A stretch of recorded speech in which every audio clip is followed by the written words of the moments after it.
My daughter called me at 2 a.m. and whispered, "Dad, don't come home." Before I could ask what happened, she started crying and hung up. I drove there anyway. When I arrived, my front door was wide open, every light was off, and a stranger was standing in my living room holding my family's original property deed. He looked at me and said, "You're Robert, right? Your daughter told me you were already dead." My name is Robert, and what happened that night uncovered a family secret I never knew existed. The pictures you see in this video are imaginative recreations created only to represent the story. They are not real photographs of the people or events. If you enjoy emotional family stories with hidden secrets and shocking twists, subscribe to Behind Dad, because the truth behind that deed was only the beginning.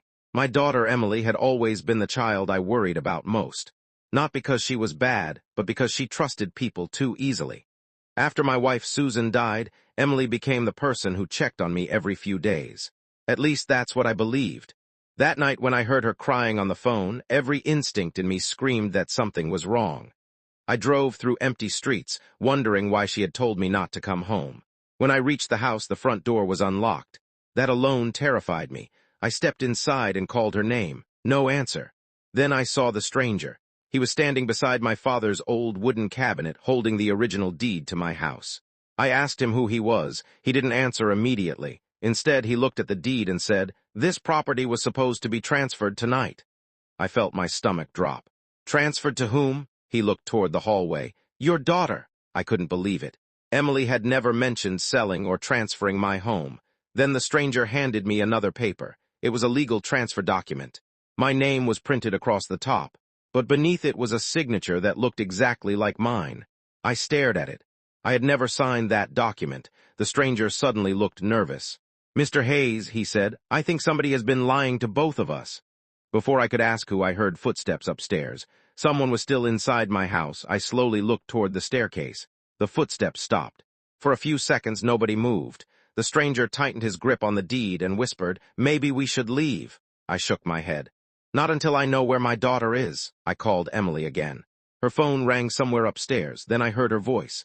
"Dad!" I nearly collapsed from relief.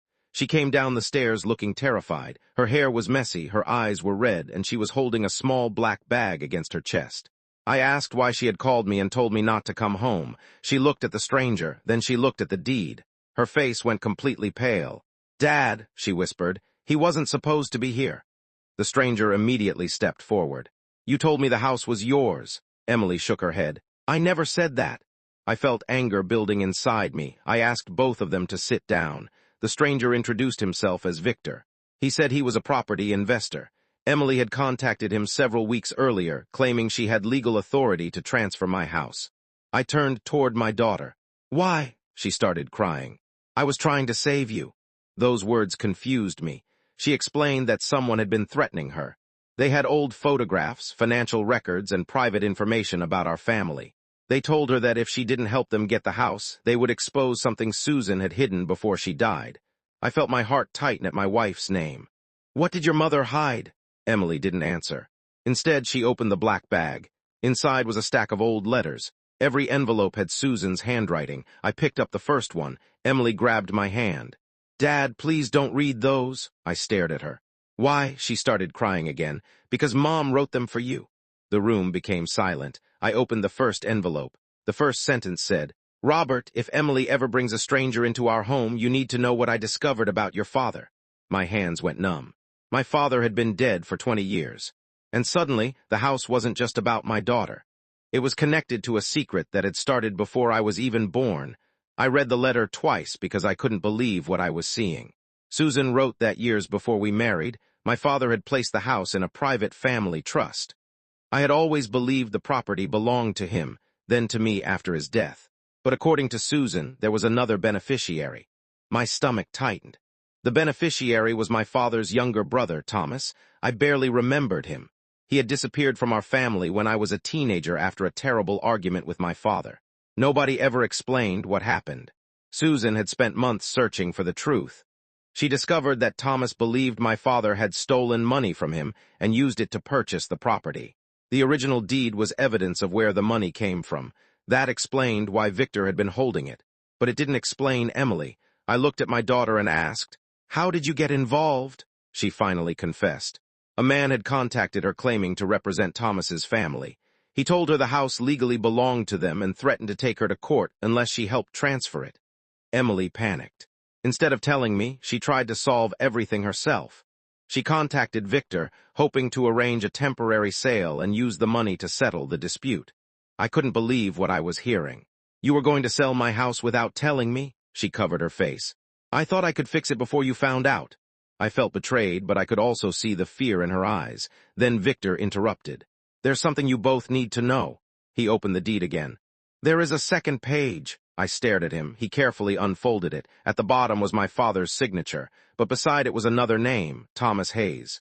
The document stated that Thomas had surrendered his claim to the property decades ago. The house was legally mine. Victor looked at Emily. "Someone gave me an incomplete copy." Emily's eyes widened. "Who?" Victor reached into his jacket and pulled out a photograph. It showed a man standing beside the person who had contacted Emily. I recognized him immediately. It was my father's old attorney. But he had died 15 years ago. My hands began shaking. Victor said, "This photograph was taken last month." I stared at the image. The man was alive, and he was standing beside my daughter. Emily suddenly whispered, "Dad, I know where he is." She pointed toward the basement door. Then we heard a loud crash underneath us. Someone had been listening the entire time. I rushed toward the basement door, but Emily grabbed my arm. "Dad, wait." Her face was white. The stranger Victor followed us with his phone ready. I opened the door slowly. The basement was dark, but I could hear someone breathing behind the old shelves. I switched on the light. Nobody was there. Then I noticed a small door at the back of the basement. It had always been covered by boxes, and I had never paid attention to it. Emily walked toward it and whispered, "He told me this was where Mom kept everything." My hands started shaking. We opened the door. Inside was a narrow storage room filled with old boxes, photographs, bank records, and letters. On the floor sat a briefcase. Victor opened it. Inside was the missing page of the deed. But there was something else. A recording. We played it. Susan's voice filled the room. "If you're hearing this, Robert, then someone has finally tried to take the house. I need you to know that Emily was never the enemy. She was frightened, and someone used that fear against her." I looked at my daughter. She started crying. Susan continued. "The man calling himself Thomas's representative is not Thomas's representative. His real name is Richard Cole. He was my father's former attorney, and he has been trying to steal this property for years." I suddenly understood. The mysterious man in the photograph wasn't my father's attorney. He was his son. Richard had used the old family dispute to manipulate Emily and Victor. Then Susan revealed the final secret. She had discovered that Richard had forged several documents after my father died.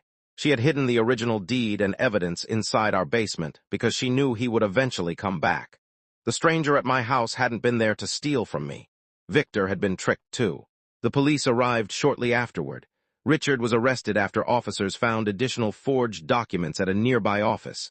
Emily apologized to me through tears. "I was scared, Dad. I thought I was saving you." I hugged her. "You made a terrible mistake," I told her, "but you came back and told me the truth." That night changed our relationship forever. I didn't sell the house. I didn't transfer it. I kept it exactly where Susan wanted it. But I also changed the locks, secured every document, and made sure nobody could ever use my trust against me again. Months later, Emily and I sat on the porch together. She looked at the house and said, "Mom knew this would happen." I smiled sadly. "She knew people, that's different." We both laughed softly. Susan had spent her final months protecting our family without knowing whether we'd ever understand why. And I finally understood her last lesson. Sometimes the person standing beside you isn't your enemy. Sometimes they're simply scared, confused, and being used by someone who knows exactly where to push. If you've ever forgiven someone who made a terrible mistake, tell me in the comments. And if this story touched you, share it with someone who believes family problems should be solved with truth, not secrets. Because the greatest victory isn't taking revenge. It's protecting the people you love, finding the truth, and refusing to let fear control your family. And sometimes the strongest thing a father can say is, "I forgive you," but from now on we face the truth together.